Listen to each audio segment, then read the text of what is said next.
I'm not fighting them. I'm walking on them because they're under my feet. They're defeated. You understand? That is more encouraging to me.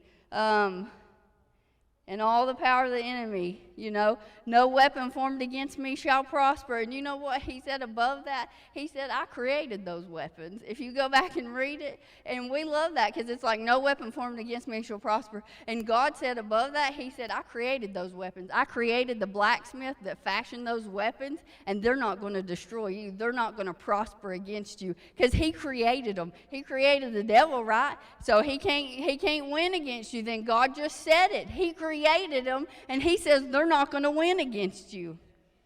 So I'll testify now and then read some more, but thank you. Well, so I worked at the DA's office in Gwinnett County, Georgia. That is a professional job, okay? So that was really nice, and I really enjoyed it. And one day, I worked there 5 years maybe, and I worked in the victim witness office, and it was a bunch of women, like a group of women. And one day, there was this one lady, I'm going to call her Laura. That wasn't her name, though, just to be nice, okay? And so, Laura, I guess it was around Halloween, and she had on like a little witch hat because they were dressed up, and they were in the hallway talking, and she said, I'm kind of witchy. And right when she did, God spoke to me and said, she's a real witch. The devil's done stuff for her. And for me, that means she ain't just pretending with sage and, crystals, which is demonic. Okay, don't mess with those.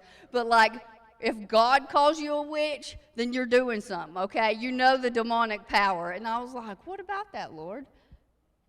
Okay, and I called Dad and Mom. I was like, she's a witch. I'm telling you, I know she's a witch. And I just kept telling those girls in the office, I was like, dude, she's a witch. You better watch her. She's a witch, okay? And so every day, Dad was like, bind the devils in her. So every day, every morning going to work, I'd pray for her, and I'd say, I bind every foul devil that would try to come against me through Laura in the name of Jesus. I bind you, devil. That's it.